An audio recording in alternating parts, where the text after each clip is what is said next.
In an us versus them kind of world, we must remember that we still have the choice to be a collective, collaborative, we kind of people.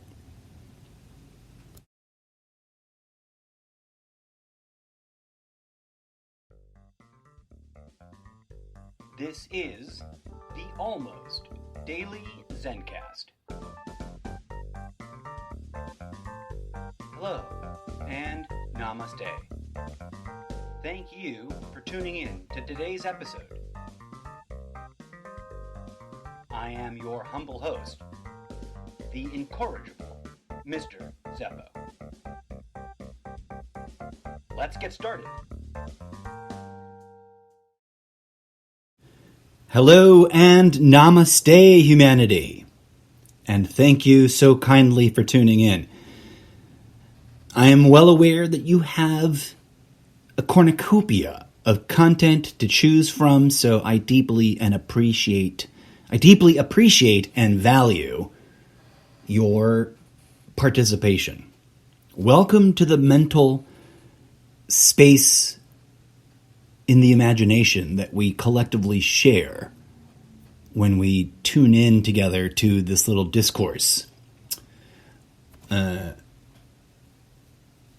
A quick shout out to the audience members from around the world. There are listeners tuning in to this humble little show from Barbados, Indonesia, Italy, Turkey, Philippines, Austria, South Africa, Ireland, Poland, Australia, Portugal, Russia, Netherlands, Japan, Brazil, Mexico, Puerto Rico, Canada, Germany, Malta, France, Sweden, the United Kingdom, the United States, and India. My gratitude, dear friends, and welcome to the community. Thanks for tuning in. I am your host, the incorrigible Mr. Zeppo, and today's episode was entitled Up versus Down, the Conflict Paradox.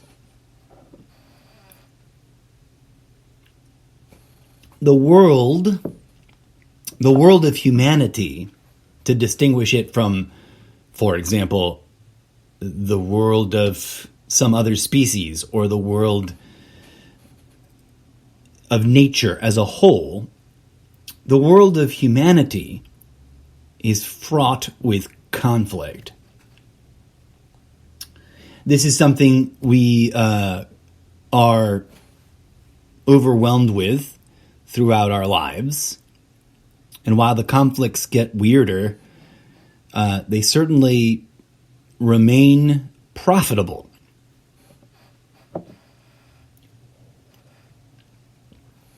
Now, why did I title this show Up versus Down? We live in a mental, ideological construct that we call society, right? Some people think it's inherently evil. Some people take a more neutral view. Some people cling to hope that it will save itself. Other people believe that it must be saved by someone special. Either way, no matter what opinions any given individual may have, everyone was raised in this complex, multi-layered system of reality, facts about reality, opinions about those facts about reality, complex ideologies, societal norms, etc. The thing we call the Matrix, which is, of course, officially up on the imaginary corkboard of our shared lounge space, and for those of you who are really new to the show, that's just a device or a conceit that I use in the show, a visualization tool, perhaps, to sort of pretend to organize some of my quite disorganized thoughts. And the way it works is, as you listen to an episode, if we put an idea or a subject or a tidbit or a factoid up on the corkboard, it's something to sort of remember and then look forward to connecting to other places, other junctures where the conversation flows in other episodes. Okay, so what did I just put up on the corkboard? Damn. The flaw is that I don't actually physically have a real corkboard with things pinned to it. Trust me, deep down in the cockles of my heart, dear friends and listeners, I really do genuinely wish that I had the thought and created a system by which I could be tracking these things physically in a way that I can then independently return to and be like, oh yeah, that is what we put on the corkboard. I tragically have not. So it's really more of a virtual phenomena. May some connections be made as you traverse the varied landscape of this podcast show. Okay, so conflict, society, we grew up in it, we're all bombarded. One of the tragic ironies of this current historical bubble that we're living through is that ideological belief systems are running rampant, right? And people are taking note that some of them are quite toxic, for lack of a better term.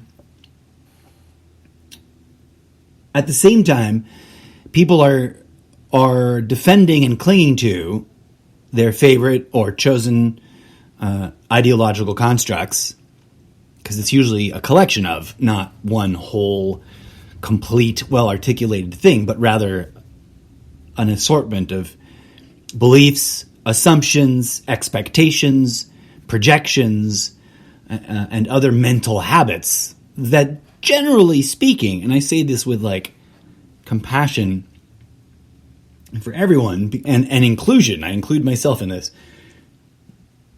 Generally speaking, we don't do a very good job, collectively and individually, of helping ourselves and each other to understand those internalized mental habits and be conscious and aware of them.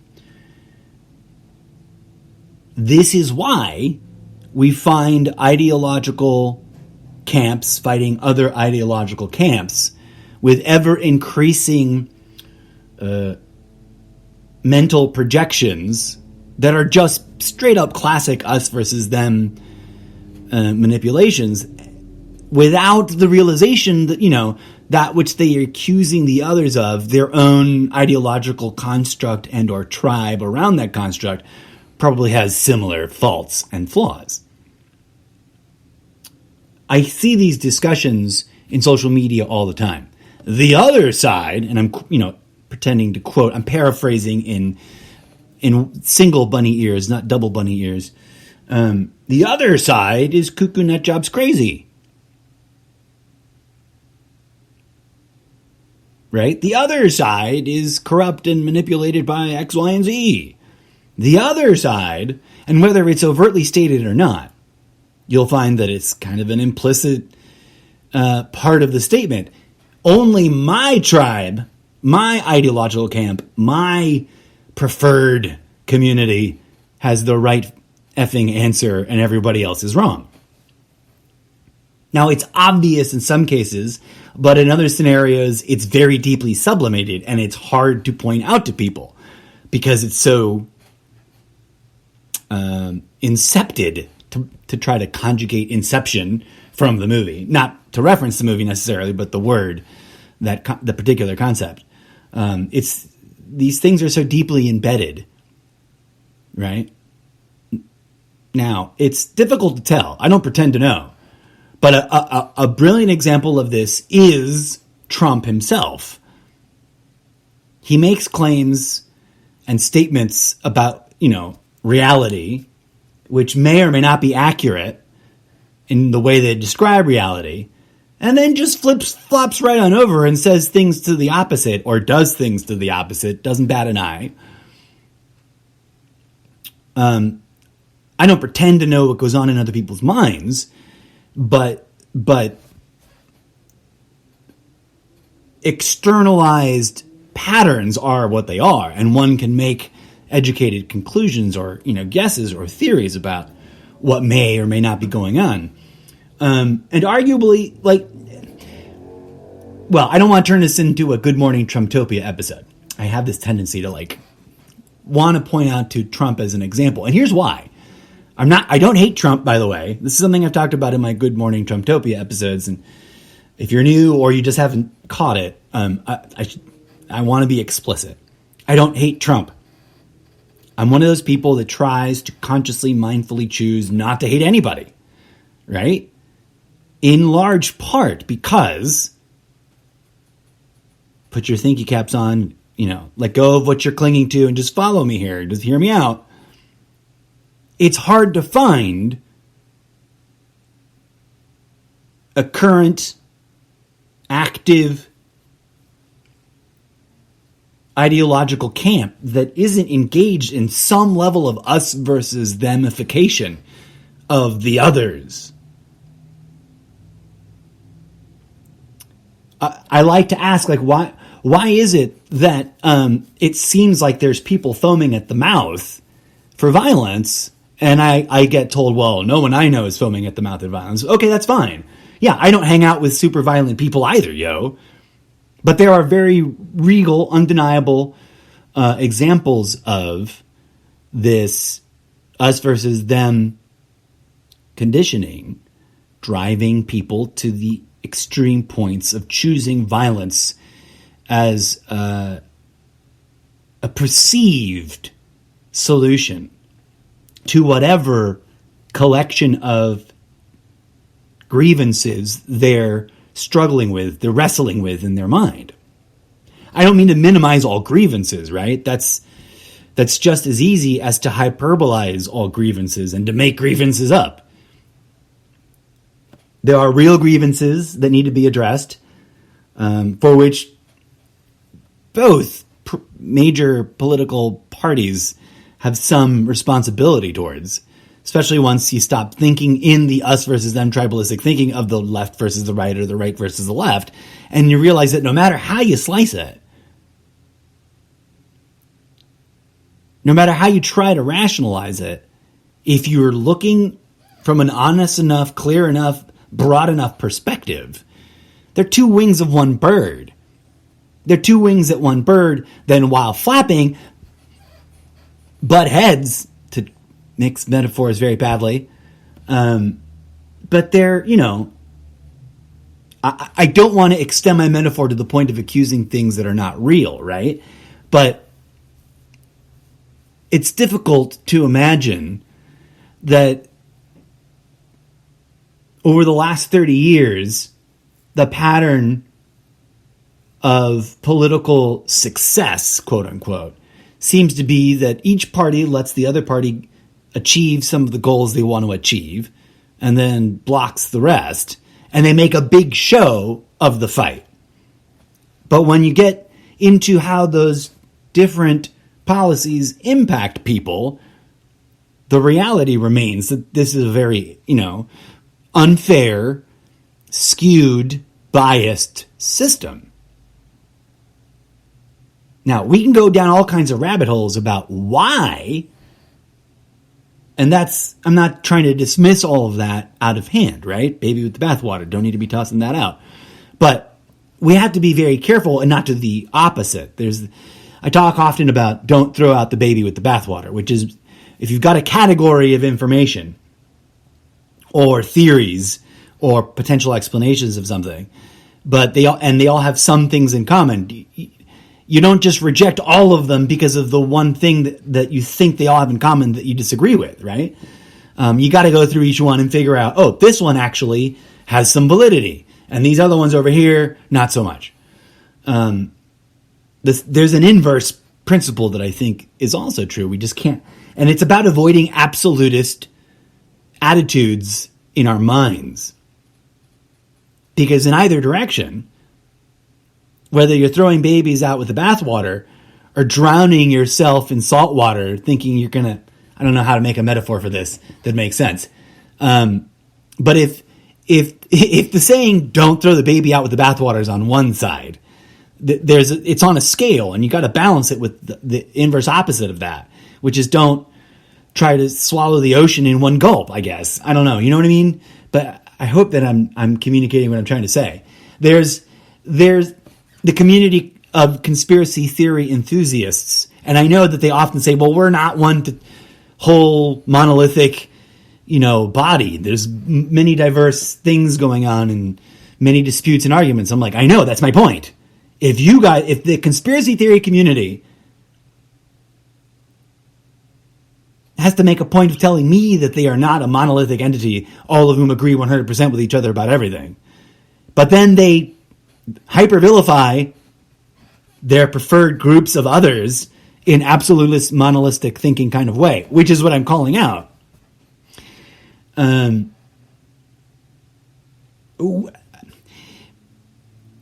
Let's take a moment and take a deep breath and zoom back out.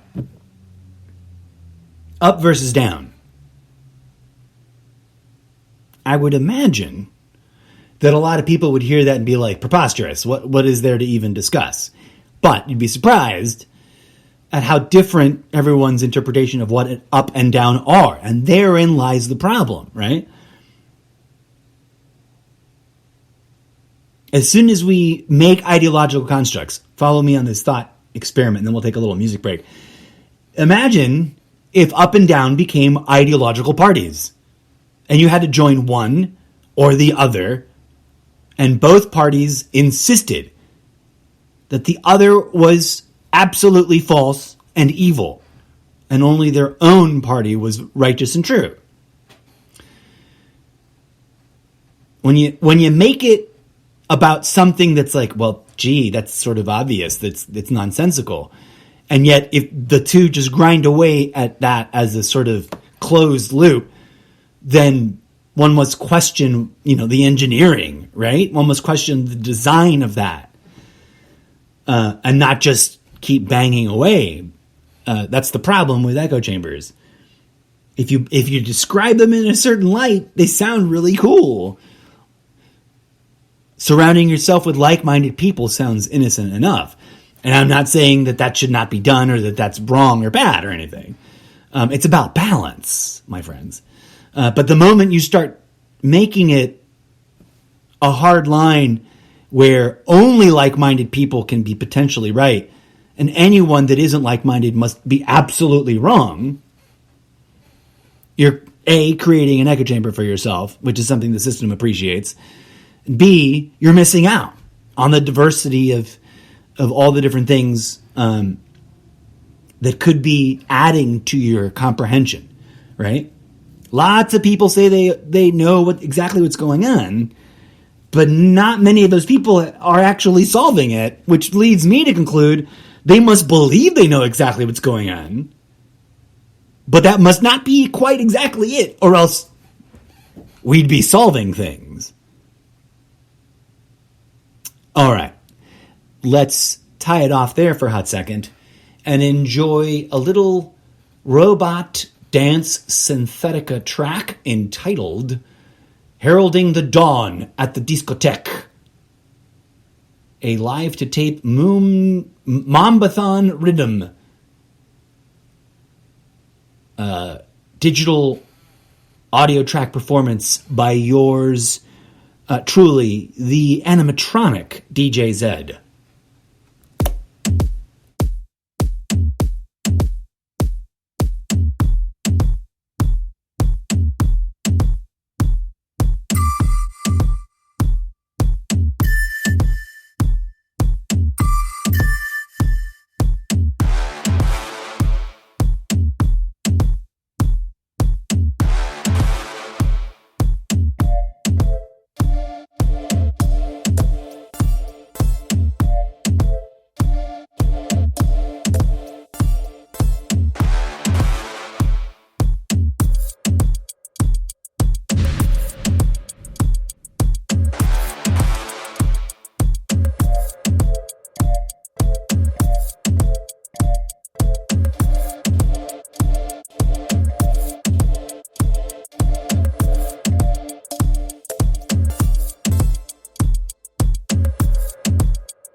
DJ Zed, bringing you the finest robot synthetica dance music. His best hits are available for your unadulterated listening pleasure over at SoundCloud, and you can find the link to it over at solo.to/Mr. Zeppo. Explore the other dimensions of the Zeppoverse. Drop on by solo.to/Mr. Zeppo. You'll find the SoundCloud account for all of DJ Zed's hottest tracks, new tracks dropping weekly. I like to say almost daily, but even I get tired of that saying. Etc., etc. As well as the other dimensions, the art, the concept design, etc. Thank you for your support as always. So, friends, let me ask a question that I wonder perhaps it might not facilitate society to ponder more deeply. If the universe is indeed, as physics proposes, a relativistic, quote-unquote, place, put a pin on that idea. I've got a lot to say and I've already rambled about it. But if the universe, even if we stick to a purely materialist view, is a relativistic place, and I mean at the fundamental building blocks, it's relativistic, right? All the way on up, it's woven into the fabric of reality, relativistic, not absolutist, not monolithic, concrete absolutism, but relativism, right? And now, that isn't just snarky wordplay. It's a fundamental reality about this phenomena we call reality, right? The perfect example is up and down. People take it for granted. Up is up, down is down, it's obvious, right? The ground is down, the sky is up. Never mind the globe earth, flat earth argument, because there's interesting, weird nuances about dealing with up and down once you start comparing and contrasting the two models. But put a pin in that whole argument. I've talked about that at length. In fact, I've made special episodes about it. Scroll down the list, you'll see. But my bottom line there, to tease you out to hear my fuller ramblings about it, is that from my perspective, after years of questioning both models, I'm convinced that both models lack the fullness required to be considered the most accurate. So neither of them are accurate enough, in my opinion. Check out the other episodes where I've rambled about it, if that intrigues you. Take up and down and decontextualize it from this place we commonly call planet Earth, which in my opinion is a bit of a slight and a bit of a disrespect to Gaia. But that, put a pin in that. I've talked about that at length. And I'm sure I'll come back and talk about it again. Now, let's do a little thought experiment in the style of Albert Einstein. Imagine to the best of your ability to imagine, with intellectual honesty at hand, and having abandoned all assumptions and ideological constructs to the best of your ability, and imagine yourself somewhere in the depths of space.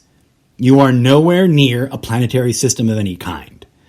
You're in between galaxies, where arguably, to the best of our ability to determine, not a lot of stuff is hanging out.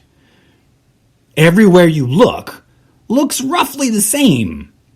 There's a bit of fractal geometry, what's the word? Symmetry going on. Everywhere you look is a massive field of faraway points of light. Where is up? Where is down? Many would just scoff at this and not want to think about it. But it goes to the core of the reality of the place in which we live. It is relativistic at its very architectural construct level, wherever it emerges from, whatever's going on in the fractal realm, in the depths beyond the subatomic particles that we can identify, whatever's going on in the dimensions that are just beyond our ability to perceive, it's relativistic. To what is the next logical question? That's the part that's a little bit hard to wrap your brain around, especially if you've spent most of your life not thinking about it. You have to really sort of set aside assumptions in order to be able to sense it, because it's a palpable thing. The simplest examples of relativity are found in relative motion, right? I know that we just set up one thought experiment, but let's visit another one very briefly. It's simple. When you're in a car as a passenger, you only feel the movement of the car when it accelerates or decelerates, right? You only feel like you're moving. If the acceleration is potent enough that you feel it, most of us anyways, love a little thrill from a little acceleration. And the inverse sort of inertia, when the car is decelerating. I mean, acceleration and deceleration are inverse opposites of the same sort of basic mathematical principle.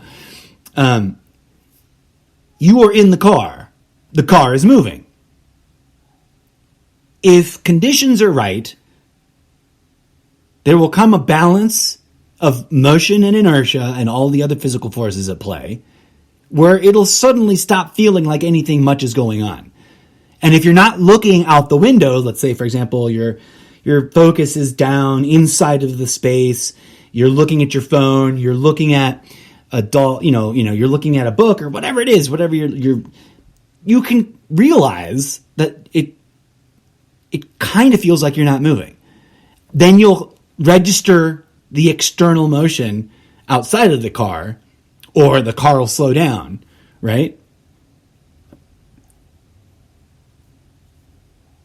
It's the relativism is relative to all things relative to each other.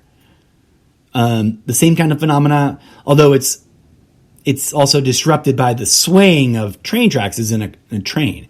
The most concrete example is, imagine a car in a nice straightaway freeway with no traffic that's flowing, everything's flowing and the car can maintain the same speed without hills. It's just going on a nice flat. You're in the car and you have an object, a small ball, and you toss it up 1.5 feet in the air. It travels with you. To you, especially if you're mentally blocking out all of the other information, the ball looks like it exclusively goes up and down. But it also traveled however how many feet the car traveled. That's relative motion. If you were sitting in that car, but that car was a black box, and you could not process the information coming at you from the relative motion of the rest of the world outside of you, and the momentum was balanced with the acceleration, deceleration, and there was no curvature, like there's no turns or hills, etc., you could imagine that box is stationary. You could have the perceived sensation of stationariness. And you could play with your ball, and the behavior of the ball, and this is the important part, because the perceptual thing, one could argue that if you fine-tune your perception, you will experience more nuanced sensations, which I can't disagree with. But more objectively, although that, of course, objectivity only happens within a completely relativistic context, which means, like, what is objective? What is objectivity if everything that you're talking about is relativistic? That's a whole nother mystery to unravel, right? But let's get back to the ball and then get back to up and down, and then get back to the conflict paradox.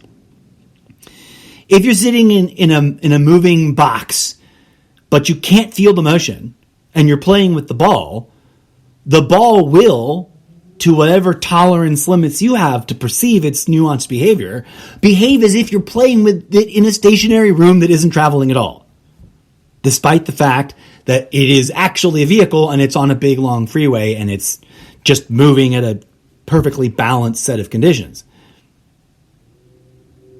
That, dear friends, is why we don't feel the rotation of the Earth, quote unquote. But we can see it. We can totally see it in the stars and, celestial bodies twirling around us. But that's a whole nother discussion. So back in space, right? So we just kind of touchstoned relativity in terms of motion and our perception of motion. Now, let's go back to a motionless condition out in the void where you're so far away from anything else that it all looks equally far away. You can't get to it, right? It doesn't take that much distance to create that experience, especially if you're not in the middle of some cloud of celestial bodies.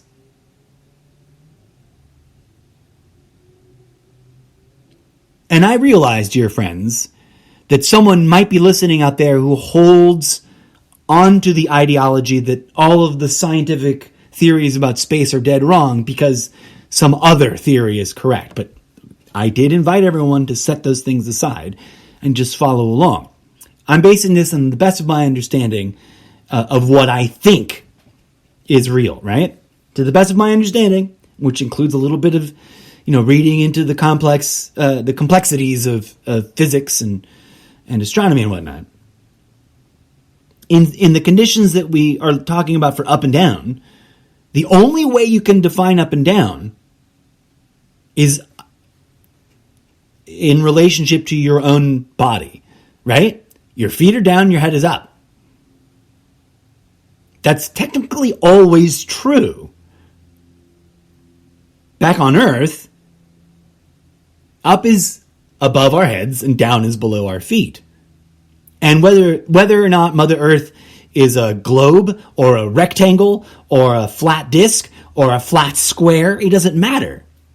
What defines up and down is our relative positions to the context around which we orient ourselves regularly. So that reality, that what I just stated, is true independent of the shape of the planet, right?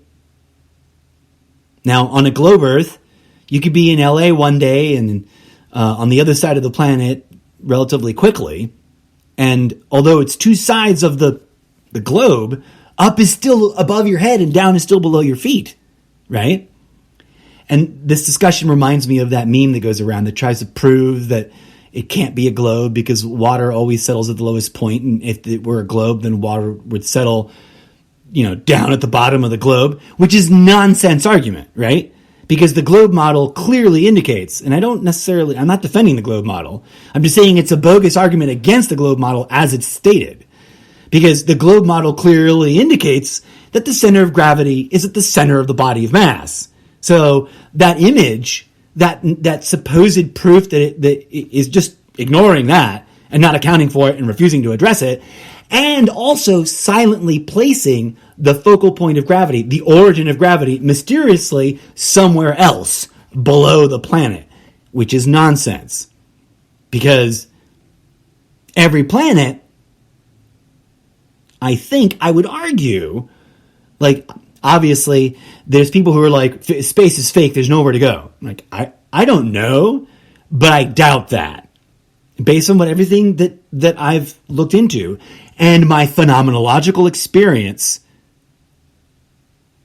I'm inclined, with plenty of caveats for corruption and misunderstanding and other issues, and just bad science, even if it's not corrupt, right? There's bad science that is not corrupt. And there's corrupt science that's close enough to the truth. It's just being misused. But that's a whole nother discussion. Put a pin on that. We'll come back to that. Put it up on the corkboard. So I digress, right? In a void of space, no matter which way you were facing, you would have to just go, okay, up is that way, directly above my head. Because up and down are actually, like I just said, they're relative to the context in which we orient ourselves. And if we find ourselves in a context that has no thing or landmark or feature around which to orient ourselves, we come to the realization that the orientation is before the context about our bodies. No matter where you are, except for when you're laying down. But that's accepted by the body, right? Like it's accepted in the orientation inside the body.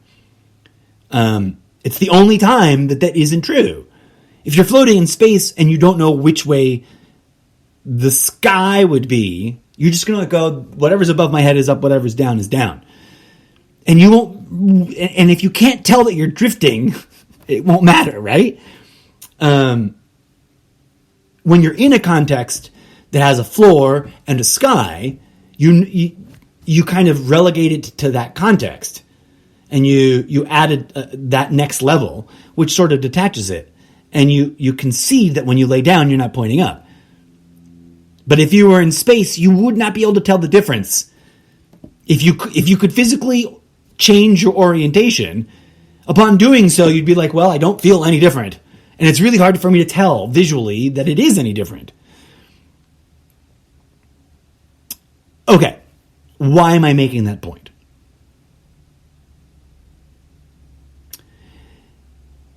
Everyone is a member of the human species. And I know some people love to ridicule and dismiss as romantic or hippie new age woo-woo nonsense the very notion of a togetherness, a oneness. But that's the whole point of us versus them conditioning. And us versus them conditioning is foundational to almost all ideology. There are very few examples of ideology that are absolutely intrinsically free of some form of us versus them modeling that are inherent in them, right? And in the most popular ones, and in the most emergent, rebellious ones, it's there and blatant. Which is why I don't choose sides in the right versus left versus right duopoly of echo chambers. I point out to both sides, you guys, for as valid as your valid portions of the critiques you're making of each other may be, the problem is neither side is truly as righteous and as virtuous and as free of corruption as the ideology might have you believe.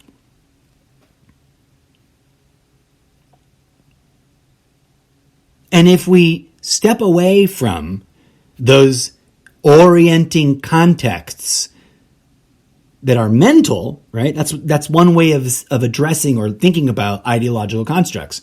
Listen, I know that it might be easy to assume, this is a little bit of a sidebar, which I don't know if is officially already a pin on the board, but it ought to be, so let's make it one. It would be easy to assume that I am radically anti all ideology.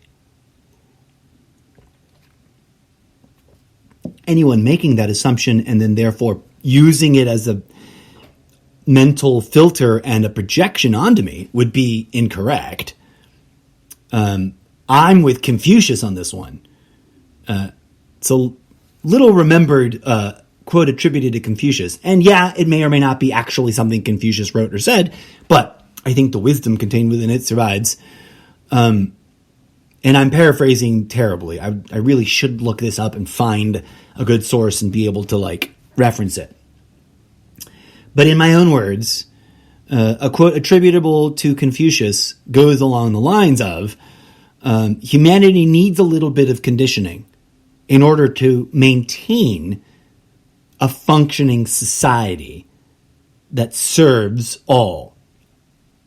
Individuals need mental liberation from conditioning in order to reconnect with their divine nature and sustain a holistic spiritual health.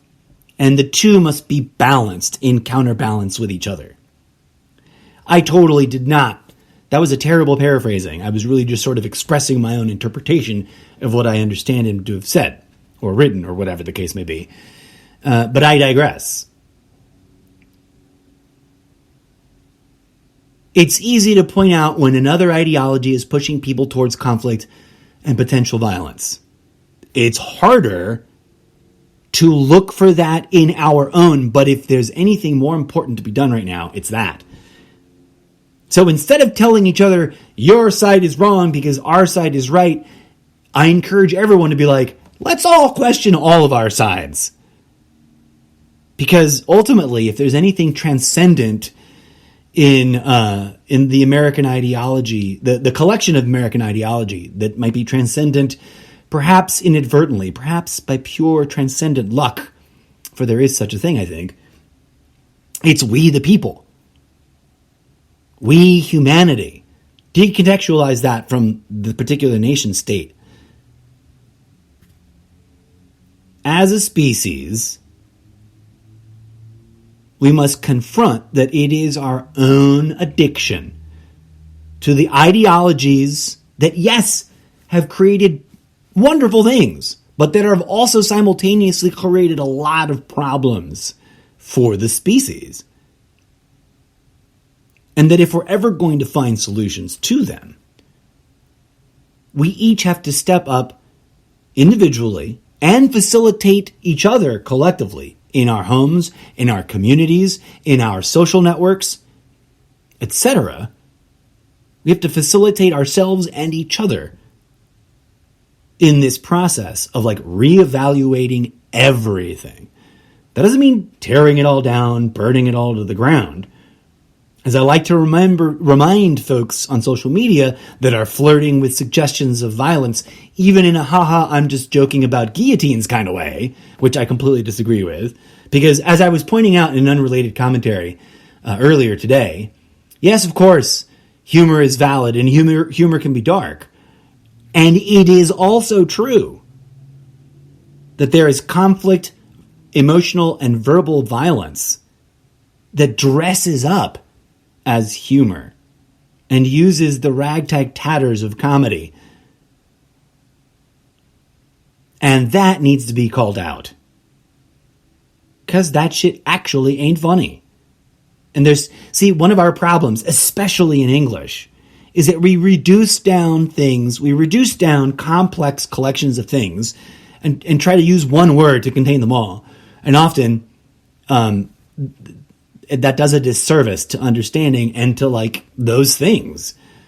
The simple example is snow, right? We have one word in English for snow. The Inuit have, I forget how many, but multiple dozens.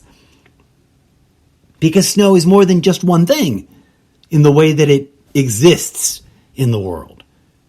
So are our own ideas.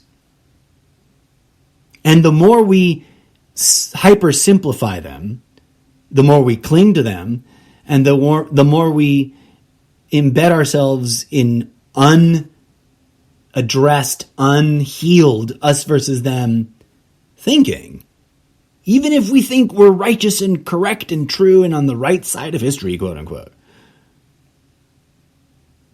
the lower our odds of actually transcending the paradigms that create the problems. Sure, tearing down a particular paradigm sounds like it would be satisfying. I get that.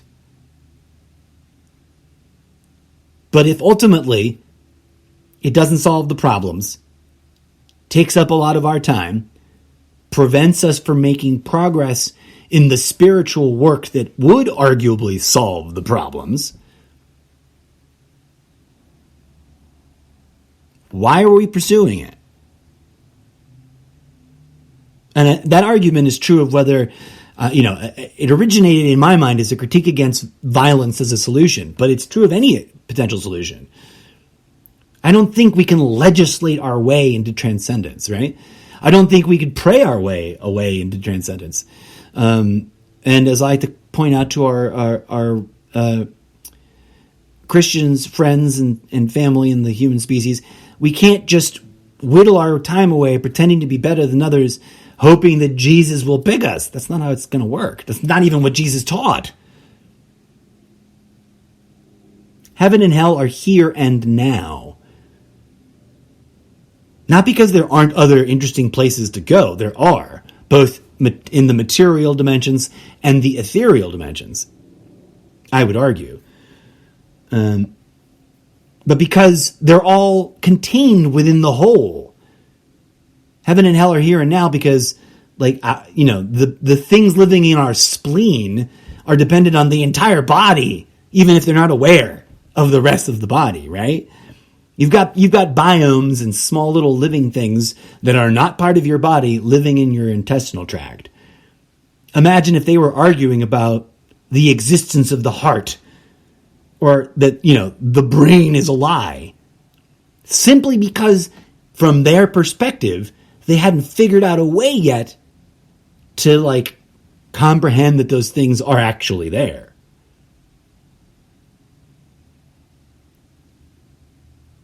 I rarely try to make absolutist declarative statements, so I don't want to say that all ideology is a form of mental enslavement. And I have made that meme. I made that meme. But most of them seem to be rendering some sort of perceptual blindering to tools that are at our disposal, which arguably will work better at achieving the individual goals and results of improving our own lives, as well as improving the collective phenomena we call society, without the need for bloody, violent wars and the butchering of each other. I mean, I say it over and over again. People must get tired of hearing it, but 10,000 years, 20,000, however many freaking years you want of bloody, violent history, I don't think that's the thing that's going to solve any of it. I think that's one of the things we're supposed to transcend and then heal from. Because if there's one thing that is undeniable, it's that conflict and violence and war render trauma. They might temporarily abate particularly corrupt people or movements, but I think the entire human system of systems have evolved to integrate that. But we'll put a pin in that on the board because I've talked about how I'm fairly certain that the system wants our violence at length in multiple episodes. Dear friends, thank you for tuning in. I hope that having shared my wild and crazy thoughts, you are compelled to question and explore for yourself. If there's any calling in this wide universe that we exist in, I'm humbly convinced, based on a wide array of factors, including my own phenomenological experiences, things that I've read and consumed out there in the world, and everything in between, that calling is to transcend anything and everything worth transcending. And through that work, heal ourselves. Not in a sort of, it's some magical thing that somehow is going to happen because something somewhere else is going to save us, but because divinity is the very thing at the center of our experience, living our individuated life and personality, right? Talked about that at great length, of course. If that was a new thought or statement to you, welcome to the madness. This is what the podcast is about, the radical intersection of real life, world, contemporary events, politics, ideology, etc., society, whatever you want to call it, and something that I think needs a different term, or arguably needs no terminology at all. Once we really, truly, deeply engage in it fully, we won't need it because it is arguably beyond language. Which is why I get so rambly. Because it's difficult to put into words the phenomena I'm indicating. And I'm not here to tell you I know something other people don't. I'm here to say, hey, whoa, you guys, there's plenty of historical and contemporary evidence that everything we're arguing about is a bit besides the point. Why aren't we stepping out of these treadmills of distraction that lead to violence?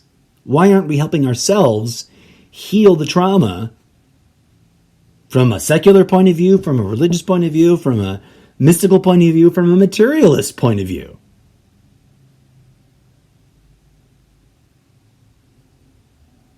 Instead of just perpetuating more and more trauma. On that note, friends, I will bid you a fond farewell. I'll be back, of course. There's so much going on in the world worth discussing and analyzing purely at that, current events, opinion about news, materialist perspective. I'm not anti-materialism. I'm just saying materialism is what it is. I mean, and by that I mean, of course, the material, the non-quantum mechanical material cosmological model, not necessarily there's another thing. There's another example of things we need different words for. Materialism as in the addiction to material things that can only be acquired through exorbitant amounts of money. That's different than materialism. The cosmological worldview that which we can perceive materially is all that there is, right?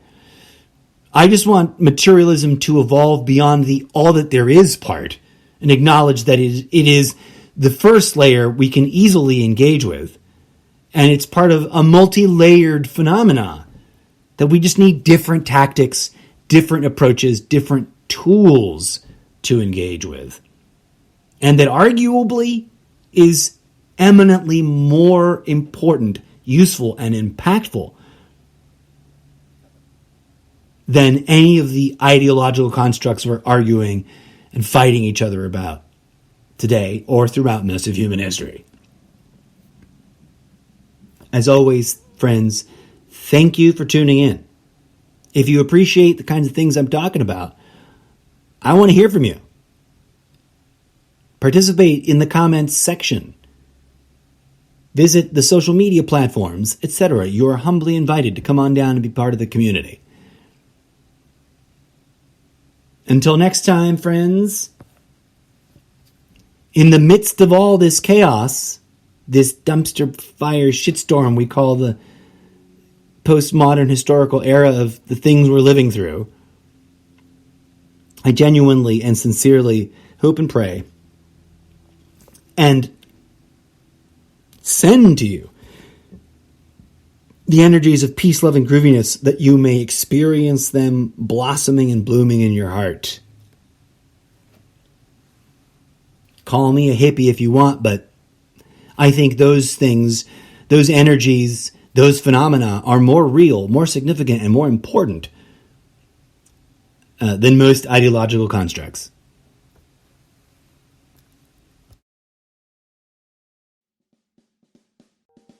And that is what I've got to say about that.